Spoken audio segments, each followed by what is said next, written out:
Many thanks for joining us again on the newsroom. I am Onya Dekunle. Vice President Yemi Osinbajo is currently presiding over the Federal Executive Council meeting in President Muhammadu Buhari's absence.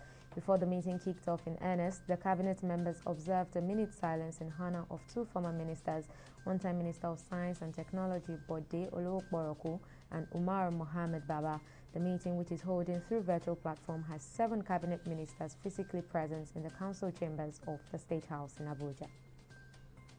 The Minister of Works and Housing, Babatunde Fashola, has reiterated the commitment of the federal government to providing quality road infrastructure across the nation.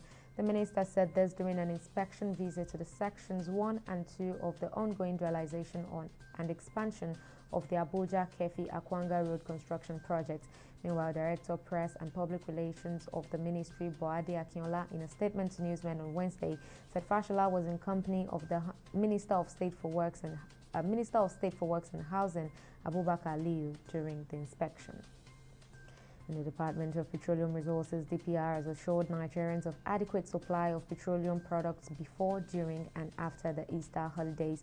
The head of Public Affairs (DPR), Paul Osu, made this known in a statement issued on Wednesday in Lagos.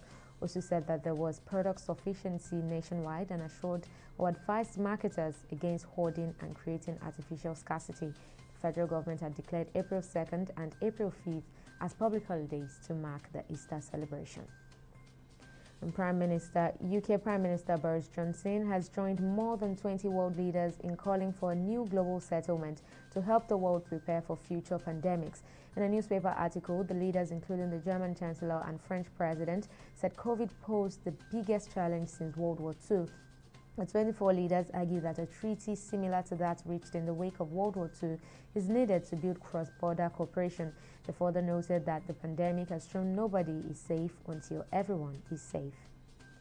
The Nigerian National Petroleum Corporation (NNPC) has affirmed Nigeria's preparedness to play a strategic role in the new global energy order. According to the Group Managing Director of NNPC, Mele Kyari, who spoke at the Decade of Gas Pre-Summit Conference in Abuja, he said technology and innovation were facilitating a new global energy order aimed at decarbonizing the world and safeguarding the climate. He added that renewable energy sources such as solar and wind, which would be key components of the new energy mix, were largely influenced by seasons and were non-transportable to demand centers where they are in short supply. And the International Criminal Court (ICC) will rule later today whether to uphold the acquittal of Ivory Coast former President Laurent Gbagbo, the first head of state to stand trial at the tribunal. 75-year-old Gbagbo and his former youth leader Charles Goode were cleared of crimes against humanity in 2019 over a wave of post-election violence in the West African nation more than a decade ago. The prosecution had appealed against the acquittal and wants a retrial over the bloodshed when more than 3,000 people were killed after Gbagbo disputed the result of the 2010 vote. Gbagbo refused to hand over power to Alassane Ouattara, the current president, but French troops eventually intervened and Ouattara's loyalists drove Gbagbo from his bunker. Officials of the Basketball Africa League (BAL) have announced that the historic inaugural season will tip off on Sunday, May 16, at the Kigali Arena in Rwanda, with 12 teams from across Africa competing in the new professional league. The BAL, a partnership between the International Basketball Federation and the National Basketball Association, builds on the foundation of club competitions FIBA Regional Office Africa has organized on the continent. The first BAL finals will be played on Sunday, May 30th, 2021.